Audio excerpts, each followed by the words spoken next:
इसको और अन्य नामों से भी जानते हैं। एक सिट्रिक अम्ल चक्र।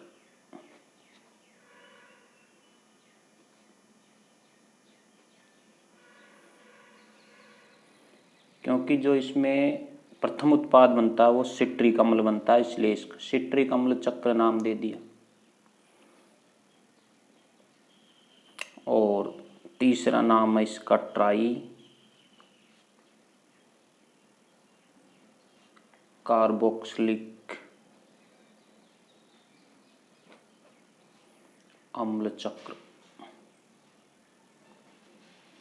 क्योंकि इसमें 3 कार्बोक्सिलिक समूहों का निर्माण होता है, इसलिए इसको कह दिया ट्राई कार्बोक्सिलिक अम्ल चक्र या TCA।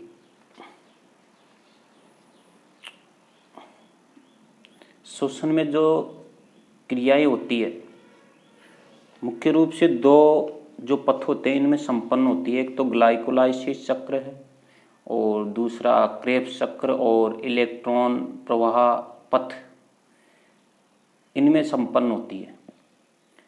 तो दूसरा जो चक्र है श्वसन का क्रेब्स चक्र, इसकी खोज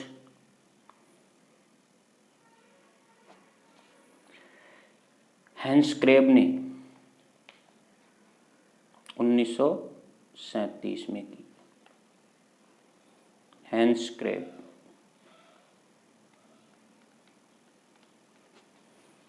और इसी के कारण इस चक्र को नाम दे दिया क्रेब्स चक्र।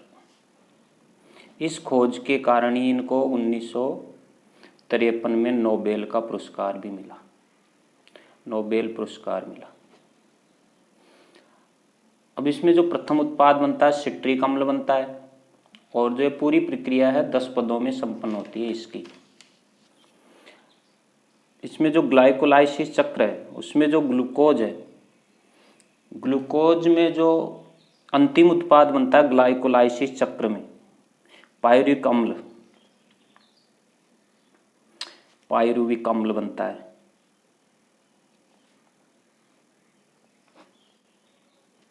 इसके 2 अणु बनते हैं यहाँ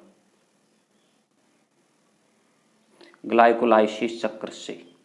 ग्लाइकोलाइसिस जो चक्र है वो तो संपन्न होता है कोशिका द्रव्य में और ये संपन्न होता है माइटोकॉन्ड्रिया। तो यहाँ से इसकी जो अभिक्रियाएं हैं माइटोकॉन्ड्रिया में वो आगे होती है।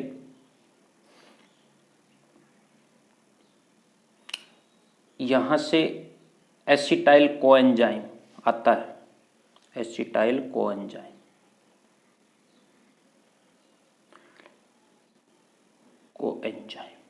ये 2 कार्बन वाला है। जो पायरुविक अम्ल है यहाँ से 2 अणु जल के निकल जाते हैं यहाँ पर और कार्बन डाइऑक्साइड निकल जाता है और NADH2 में परिवर्तित हो जाता है। यहाँ पर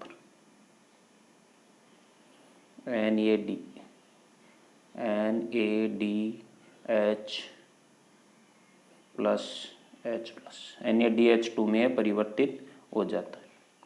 और एसिटाइल कोएंजाइम के साथ क्रिया करता है पायरुविक अम्ल, क्रिया करके बना लेता है सिट्रिक अम्ल। ये क्रिया करके बनाता है सिट्रिक अम्ल। सिट्रिक अम्ल 6 कार्बन परमाणु वाला है ये। अब आगे ये सिट्रिक अम्ल चेंज हो जाता है, जल का जो एक अणु निकाल देता है ये एकोनिटेज एंजाइम की उपस्थिति में। एकोनिटेज एंजाइम की उपस्थिति में परिवर्तित हो जाता है किसमें? सिस एकोनिटिक अम्ल में। सिस एकोनिटिक अम्ल में परिवर्तित हो गया। फिर यहाँ से वापिस जल का अणु जुड़ जाता है इसमें और Fe+ उत्प्रेरक की उपस्थिति में ये परिवर्तित हो जाता आइसोसिट्रिक अम्ल में, आइसोसिट्रिक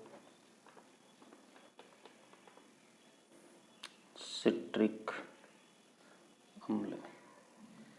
और आइसोसिट्रिक अम्ल में परिवर्तित हो जाता है यहाँ पर, और यहाँ पर फिर होता है आगे डिहाइड्रोजिनेज, और डिहाइड्रोजिनेज होकर के ये परिवर्तित हो जाता है सक्सिनिक अम्ल में, सक्सिनिक अम्ल में, और यहाँ से परिवर्तित हो जाता है NAD+, NADH+, NADH+H+ में परिवर्तित हो जाता है, डिहाइड्रोजिनेज होता है यहाँ पर, डिहाइड्रोजिनेज।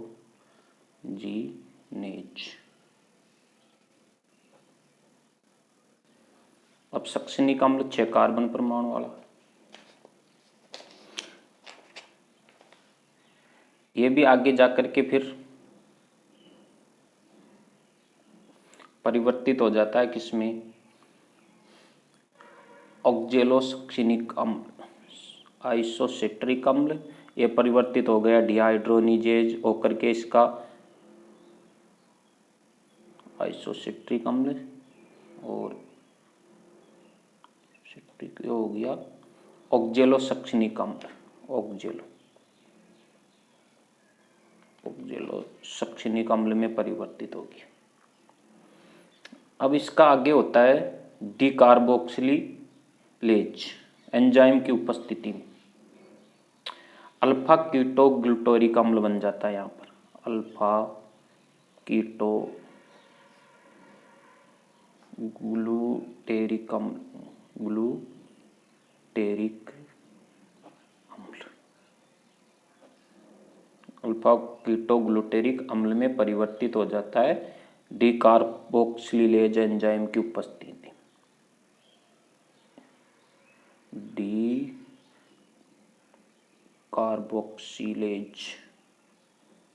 एंजाइम इसकी उपस्थिति में और MN उत्प्रेरक की उपस्थिति में चेंज हो जाता है किसमें, अल्फा कीटो ग्लूटेरिक अम्ल। ये 5 कार्बन वाला है, एकमात्र उत्पाद है 5 कार्बन वाला इसमें।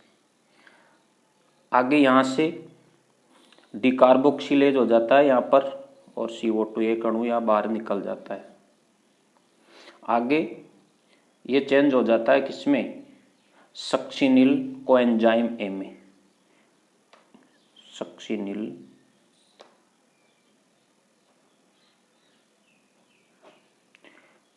कोएंजाइम A में परिवर्तित हो गया यहाँ पर सक्सिनिल कोएंजाइम A में। ये है 4 कार्बन वाला है, और यहाँ से इसमें जुड़ जाता है कोएंजाइम A, यहाँ से जुड़ जाता है इसमें कोएंजाइम A, यहाँ से जुड़ गया कोएंजाइम A, और यहाँ से एक अणु निकल जाता है CO2 का, यहाँ से एक अणु CO2 का निकल गया, और NAD चेंज हो जाता है NADH2 में, यहाँ से चेंज हो जाता है NAD, चेंज हो गया NADH+H+ में, NADH2 में परिवर्तित हो गया, और ये होता है अल्फा कीटो ग्लूटेरिक एंजाइम उत्प्रेरक की उपस्थिति, अल्फा कीटो ग्लूटेरिक उत्प्रेरक की उपस्थिति में डिहाइड्रोजिनेज,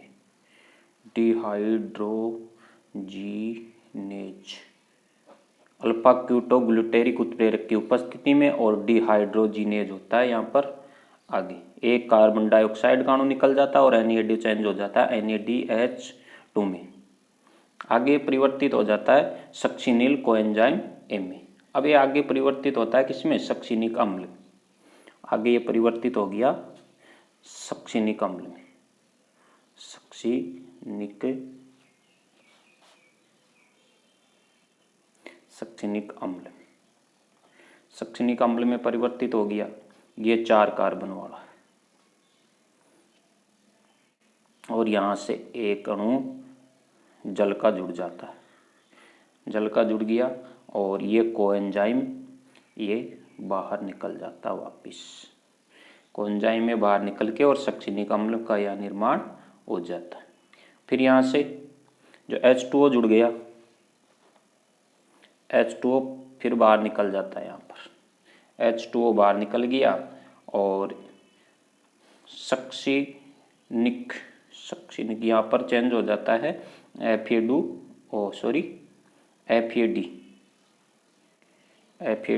चेंज हो जाता है किसमें, FADH2 में, FADH2 में चेंज हो जाता है और उत्प्रेरक होता है शैक्षणिक डिहाइड्रोजिनेज,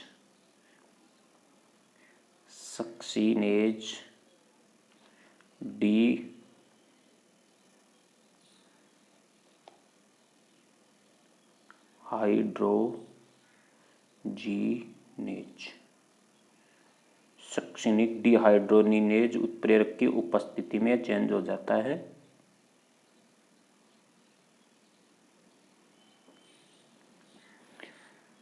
फ्यूमेरिक अम्ल में।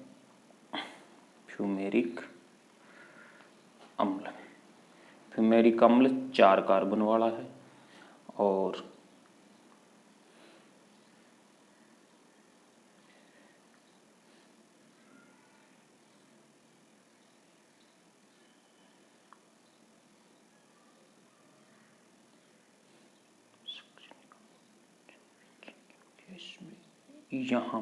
यहाँ पर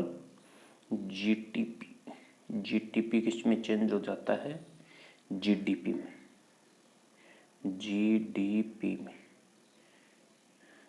में चेंज हो गया यहाँ पर। और फिर चलो यहाँ चलते हैं वापस, फ्यूमेरिक अम्ल में चेंज हो गया यहाँ शैक्षणिक डिहाइड्रोजिनेज उत्प्रेरक की उपस्थिति में, FAD चेंज हो गया FADH2 में और एक अणु जल का यहाँ से बाहर निकल जाता है, फ्यूमेरिक अम्ल का निर्माण होता है। अब फ्यूमेरिक अम्ल फ्यूमेरेज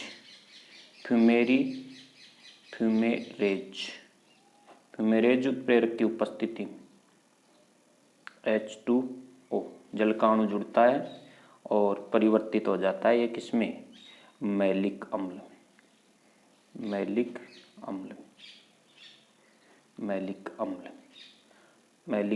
4 कार्बन वाला। अब मैलिक अम्ल ऑक्जेलो एसिटिक अम्ल में परिवर्तित हो जाता है, ऑक्जेलो एसिटिक अम्ल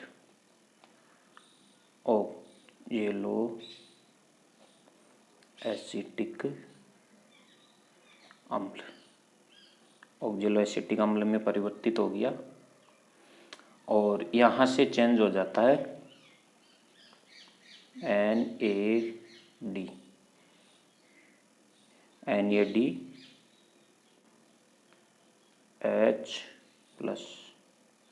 NADH2 में परिवर्तित हो जाता है और उत्प्रेरक है या मैलिक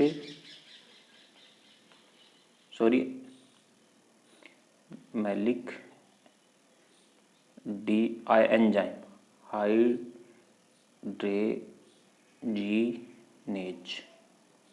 मैलिक डिहाइड्रोजिनेज एंजाइम की उपस्थिति में परिवर्तित हो जाता है NADH+H+ में NADH2 ऑक्जेलो एसिटिक अम्ल का निर्माण हो जाता है और यहाँ से एक जल का अणु बाहर निकल जाता है, यहाँ जुड़ गया, यहाँ जल का अणु बाहर निकल जाता है, डिहाइड्रोजिनेज हो जाता है यहाँ पर और ऑक्जेलो एसिटिक अम्ल का यहाँ निर्माण हो जाता है। ऑक्जेलो एसिटिक अम्ल पुनः किसमें परिवर्तित हो जाता है, एसिटाइल कोएंजाइम ए में परिवर्तित हो जाता है और ये चक्र ऐसे ही वापिस फिर चलता रहता है। इसे अपन कहते हैं क्रेब्स चक्र। इसमें जो प्रथम उत्पाद बनता है सिट्रिक अम्ल बनता है, इस कारण इसको सिट्रिक अम्ल चक्र कहते हैं। अंतिम उत्पाद होता है ऑक्जेलो एसिटिक अम्ल अंतिम उत्पाद।